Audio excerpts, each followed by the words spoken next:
안녕하세요.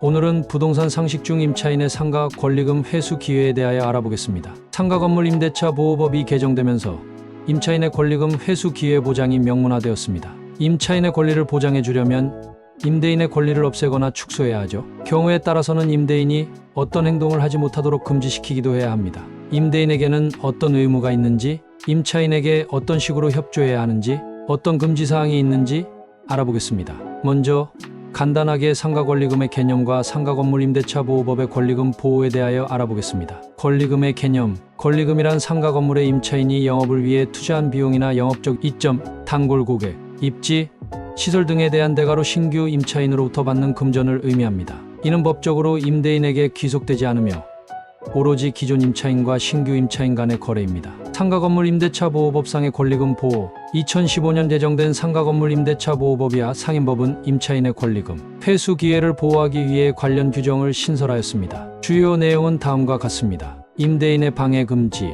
기존 임차인은 계약 종료 전 일정 기간 동안 통상 3개월 신규 임차인을 주선할 수 있습니다. 임대인은 정당한 사유 없이 신규 임차인의 임차 계약 체결을 방해해서는 안 됩니다. 정당한 거절 사유.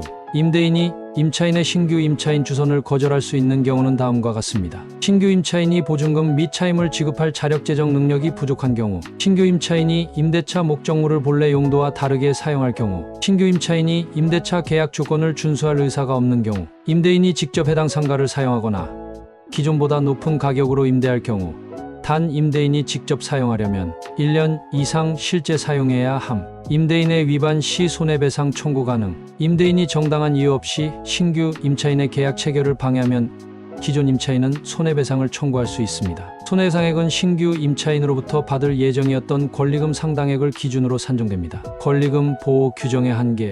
권리금 보호 기간의 제한. 계약 종료 3개월 전부터 보호되므로 그 이전에 임대인이 갱신을 거부하거나 임차인이 미리 양도하려는 경우 보호받기 어려울 수 있습니다. 사적 계약의 한계. 권리금 거래 자체가 임차인과 신규 임차인 간의 사적 거래이므로 강제력이 제한적입니다. 소송을 통한 구제 필요.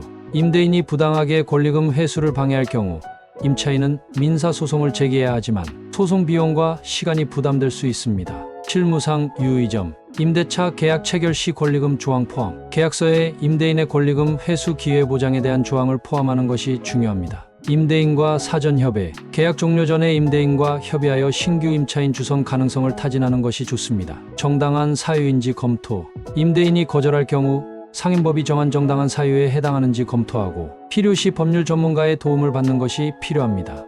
결론. 상가 건물 임대차 보호법은 임차인의 권리금 회수 기회를 보호하기 위한 규정을 두고 있지만 여전히 실무적으로 한계가 있습니다.